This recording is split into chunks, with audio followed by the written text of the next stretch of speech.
और पूछताछ सुबह 11 बजे से लेकर लगातार पूछताछ हो रही है, इतनी लंबी चौड़ी पूछताछ होने, अब तो कम से कम आपके जो ग्रीवांसेस है वो ग्रीवांसेस नहीं रहे होंगे, कानून का पालन तो हो रहा है वहां पर उत्तर प्रदेश के अंदर। आशुतोष जी, ये पूरा जो घटनाक्रम हो रहा है इसका परिप्रेक्ष्य समझने की जरूरत है। आज भी अजय मिश्रा जो कि गृह राज्य मंत्री है, उन्होंने कहा कि ये जो बाहर नोटिस लगाया बेकार में लगाया, क्योंकि मेरा बेटा तो घर के अंदर था 5 दिन से। मतलब कि ना कोई आया ना कोई गया। ये जो वाक्य है ये बीजेपी के इतिहास में कई वजह से अब बहुत बड़ी जगह लेने वाला है।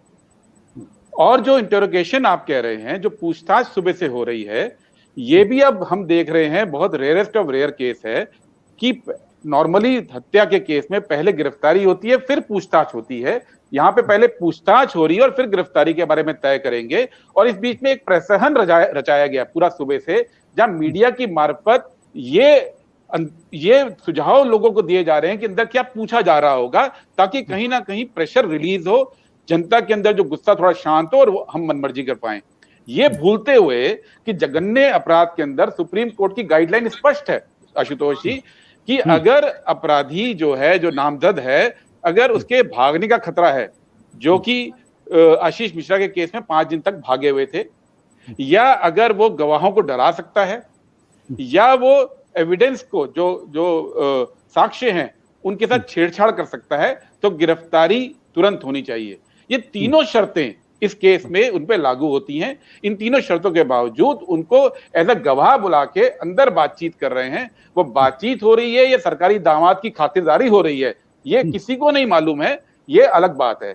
लेकिन बीजेपी की जहां तक बात है, बीजेपी जो आई थी सबका साथ नारे के साथ, उसने अपना एक पक्ष चुन लिया है। उसने चुन लिया है कि जो 4 लोगों की हत्या हुई, जो कार से कुचले गए, वो हमारे नहीं हैं, और जो 3 हुए थे जिनको भीड़ ने पीटा, वो हमारे हैं। हम अपनों की बात करेंगे। और एक पक्ष को सरकार ने अब तक दुश्मन बना लिया है, तो भारत की सरकार एक पक्ष चुनकर दुश्मन बना लिया जी। वो जिद पे अड़ी है कि मंत्री इस्तीफा नहीं देंगे।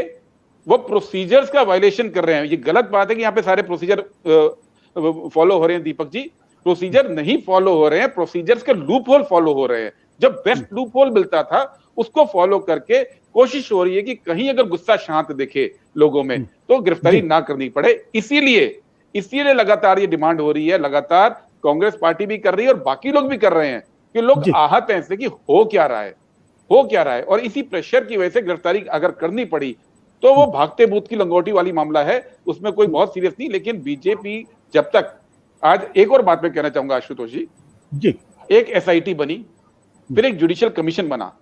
आज वो एसआईटी के तहत पूछताछ हो रही है, तो जुडिशियल कमीशन कहां है आज? उसका क्या स्टेटस है? किसी ने सुबह से पूछा है ये बात को? सरकार बताएगी इस बात को क्या है? इसीलिए सिटिंग जज से इंक्वायरी की जरूरत है। ऐसी इंक्वायरी जो अभी चल रही है वो इंक्वायरी नहीं है, वो खातिरदारी है।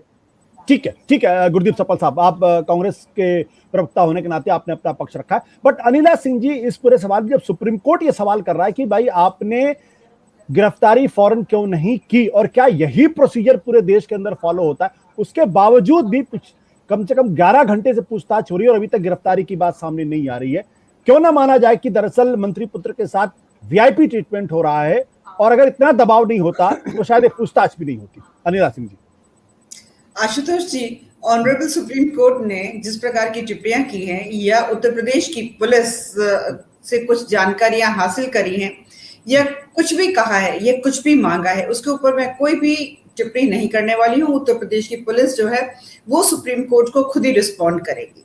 परंतु मैं दीपक जी को भी सुन रही थी और मैंने गुरदीप जी को भी सुना। दीपक जी ने 2 उदाहरण दिए, एक गोरखपुर का उदाहरण दिया और उसको चाहे उसका तुलना करी, चाहे वो इन कॉन्ट्रास्ट की हुई हो या सीधे सीधे की हुई हो, लखीमपुर में जो घटना हुई उसको लेकर। तो मैं यहाँ पर दीपक जी को ये कहना चाहूंगी कि दीपक जी, ठीक है, आपको उत्तर प्रदेश की सरकार में बहुत सारी खामियां नजर आती होंगी, उत्तर प्रदेश के मुख्यमंत्री में बहुत सारी खामियां नजर आती होंगी। ये तो उत्तर प्रदेश की जनता तय करेगी कि उनको उत्तर प्रदेश के मुख्यमंत्री के रूप में योगी आदित्यनाथ जी चाहिए कि नहीं चाहिए। मैं आपकी बात का खंडन करते हुए मैं बताती हूँ, 25 करोड़ की आबादी वाले उत्तर प्रदेश का नेतृत्व जो कर रहे योगी आदित्यनाथ जी, उन्हीं के टेन्योर में ऐसा हुआ है कि तकरीबन 1900 करोड़ कि जो प्रॉपर्टी है, जो जघन्य अपराध करने वाले लैंड माफिया जैसे अपराधियों की या तो जब्त की है या ध्वस्त की है। पहले के मुख्यमंत्रियों में किसी में ना इतनी हिम्मत थी, ना इस प्रकार का एक इनिशिएटिव था कि वो आगे बढ़ के इस प्रकार का कदम उठाएं। हमारी सरकार में पुलिस के द्वारा ही 150 से ज्यादा जो जघन्य अपराधी हैं उनका एनकाउंटर किया, बिल्कुल क्लियर उसमें बोला, किसी प्रकार का कोई संकोच नहीं, कोई कुछ नहीं, क्योंकि अपराधियों को हम अपनी गोदी में नहीं पालते हैं। ये योगी उस प्रकार के हैं, कर्मठ है, स्पष्ट है, ट्रांसपेरेंट है, नो न्यूसेंस नो नॉनसेंस वाले हैं। यहाँ पर आपने गोरखपुर का विषय उठाया, बिल्कुल दुर्भाग्यपूर्ण रहा, बहुत गलत हुआ, जो कुछ हुआ नहीं होना चाहिए था। किसी ने भी इस चीज की एडवोकेसी नहीं करी, ना पुलिस विभाग की करी, ना उन लोगों की जो पुलिस वहां पे इन्वॉल्व थी, जाकर उन्होंने रात में दबिश करी, और जो भी कुछ हुआ किसी ने नोबडी शाइड अवे कि कहने में कि नहीं बिल्कुल गलत हुआ। यहाँ पे लखीमपुर में जो बात हो रही है, ये कहा जा रहा है क्योंकि ये गृह राज्य मंत्री के बेटे हैं इसलिए इनको कहीं ना कहीं शेल्टर दिया जा रहा है, इनको सहारा दिया जा रहा है, इनसे चीजें उगलवाई नहीं जा रही हैं, इनको कैद में नहीं लिया जा रहा है, जबकि ये हाई प्रोफाइल केस बन चुका था। हर बार मैंने देखा जो विपक्ष है बहुत क्रिएटिव तरीके से उन्होंने नैरेटिव बिल्ड किया, और नैरेटिव क्या बिल्ड किया, केवल 4 हत्याओं का, 8 हत्याएं हुई हैं।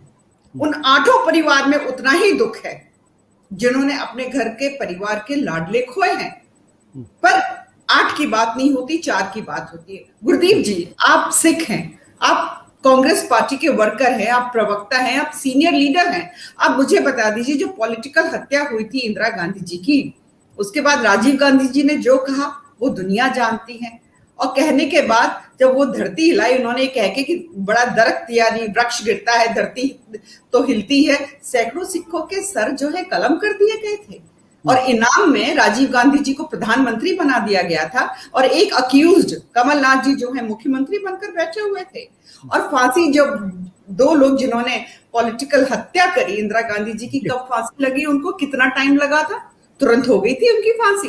देखिए हर एक चीज का प्रोसीजर होता है। देखिए मैं आशुतोष जी आपको एक चीज बताऊं, बार बार बोला जा रहा है कि हिरासत में क्यों, हिरासत में बिल्कुल ले लीजिए। देखिए मेरा जो लॉ है, कानून है, वो मेरा अरीना नहीं है, दैट्स नॉट माय जोन, पर मैं फिर भी थोड़ा सा जो मुझे ज्ञान है, अगर उनको हिरासत में ले लिया जाए, आशीष जी को सामने मजिस्ट्रेट के सामने पेश किया जाएगा और उनको जेल भेज दिया जाएगा। हो सकता है कि पुलिस जो है बहुत सारे एविडेंसेस पहले इकट्ठा कर रही थी, अब इंटेरोगेशन स्टार्ट किया है, बहुत पुख्ता करते हुए जो भी चीजें सामने आएंगी उसके तहत जो है उनके खिलाफ कार्रवाई होगी। अनिला जी, मैंने बीच में बिल्कुल आपको नहीं टोका, लेकिन मेरे अपने 2-3 सवाल जो मैं पूछ लूं, उसके बाद गुरदीप सप्पल साहब भी पूछना चाहते हैं, दीपक शर्मा भी इंटरव्यू करना चाहते हैं, लेकिन हमारे 2 साथी सिद्धार्थ कल्याण, शीतल सिंह का इसमें इंटरवेंशन नहीं हुआ। पहला सवाल इस बात को लेकर ये कि जो सुप्रीम कोर्ट ने जो सवाल पूछा है, अगर हत्या का कोई आरोपी होता है तो पुलिस कॉलर पकड़ के खींचते हुए लेके जाती है, वो इंटरोगेट नहीं करती, पहले जेल में बंद करती है, उसके बाद उनके साथ पूछताछ होती है। और आपने देखा उत्तर प्रदेश के अंदर आईपीएस अधिकारी अमिताभ ठाकुर, उनको कोई एफआईआर नहीं दिखाई गई, और 2 पुलिस वाले गए, 4 पुलिस वाले गए और मुर्गे की तरीके से उठाकर उनको लेके गए। यहां इतना वीआईपी ट्रीटमेंट क्यों मिला, यह सवाल तो खड़ा होगा ना, कि नोटिस चिपकाया जा रहा है, उसके बाद एमएलए साहब उनको लेकर जा रहे हैं, वकील की सुविधा उनको मिल रही है, उनसे पूछताछ हो रही है, तो कोई ये भी सवाल ना पूछे कितनी मेहरबानी क्यों कर उत्तर प्रदेश की सरकार उनके साथ। मैं आशीष मिश्रा की बिल्कुल वकालत नहीं करने वाली, क्योंकि मैं उनकी वकील नहीं हूँ। सुप्रीम कोर्ट ने जो पूछना है वो पुलिस डिपार्टमेंट से पूछा है, पुलिस डिपार्टमेंट उनको रिस्पॉन्ड करेगी कि क्यों उनको इतना वीआईपी ट्रीटमेंट दिया गया है, जैसे भाषा आपने अभी प्रयोग करी है कि वीआईपी ट्रीटमेंट उनको दिया गया है। अगर वीआईपी ट्रीटमेंट उनको दिया जा रहा है, सुप्रीम कोर्ट ने पूछा है, तो उत्तर प्रदेश की पुलिस उनको उत्तर देगी। मेरे हिसाब से किसी भी प्रकार का कोई भी वीआईपी ट्रीटमेंट उनको नहीं दिया गया। ठीक है। सत्य हिंदी का ऐप डाउनलोड करें गूगल प्ले स्टोर पर।